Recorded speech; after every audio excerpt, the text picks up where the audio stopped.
नमस्कार. आपण बघत आहात उमेश 24 चॅनल. अमरावती महानगरपालिकेचा एक ऐतिहासिक आणि अभिमानास्पद निर्णय समोर आला आहे. शहरातील नामवंत मराठी साहित्यिकांच्या निवासस्थानी नीलफलक लावून त्यांचा सन्मान करण्याचा ठराव सर्वानुमते मंजूर करण्यात आला आहे. 20 फेब्रुवारी 2026 रोजी झालेल्या सर्वसाधारण सभेत हा निर्णय घेण्यात आला. प्रस्ताव ॲडव्होकेट प्रीती रेविनी यांना मांडला तर नंदा सावदे यांनी अनुमोदन दिले. सभागृहाने एकमताने ठरावलेला मंजुरी दिली. या उपक्रमांतर्गत गझल सम्राट सुरेश भट, कथाकार उद्धव शेळके, विचारवंत दादासाहेब खापर्डे, साहित्यिक प्रभाकर माचवे, समीक्षक पाटणकर, कवी वसंत आबाजी डहाके, डॉक्टर प्रभा गणोरकर आणि नाटककार दत्ता भगत यांच्यासह अनेक मान्यवरांचा समावेश आहे. नीलफलकावर संबंधित साहित्यिकांचे नाव, कार्यकाल आणि साहित्य क्षेत्रातील योगदानाचा उल्लेख करण्यात येणार आहे. यामुळे नव्या पिढीला आपल्या समृद्ध साहित्य परंपरेची ओळख होणार असून शहरांच्या सांस्कृतिक पर्यटनालाही चालना मिळणार आहे. मराठी भाषा दिनाच्या निमित्ताने घेतलेला हा निर्णय अमरावतीच्या सांस्कृतिक ओळखीला अधिक बळकटी देणारा ठरणार आहे.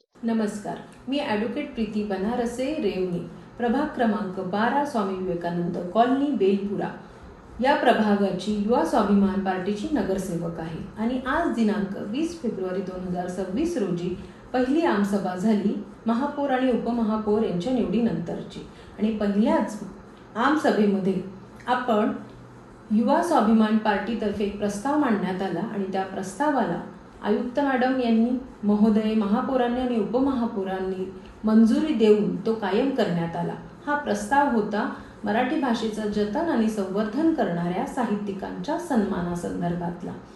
मराठी भाषा दिनाच्या औचित्याने ज्यांनी मराठी साहित्यामध्ये मोलाची कामगिरी केलेली आहे, मोलाचे योगदान दिलेलं आहे, अशा दिवंगत गझल सम्राट श्री सुरेश भट, मधुकर केचे, माणिक कानेड, दादासाहेब खापर्डे अशा सारख्या दिग्गज मंडळींच्या घरावर नीलफलक लावून त्यांचं संपूर्ण नाव, त्यांचा कार्यकाळ आणि त्यांचं साहित्यातील योगदान याबद्दलची संक्षिप्त माहिती त्यावर असेल. अशाच दिवंगत ज्यांची कामगिरी मोठी आहे अशा साहित्यिकांच्या घरावर असे नीलफलक लावण्यात येतील. त्याचबरोबर हयात असणाऱ्या मराठी साहित्यामध्ये ज्यांनी मोलाची कामगिरी केलेली आहे असे वसंत आबाजी डहाके, डॉक्टर प्रभा गणोरकर यासारख्या साहित्यिकांचाही त्याच्यामध्ये अशाच घडामोडीसाठी बघत राहा उमेश 24 चॅनल. धन्यवाद.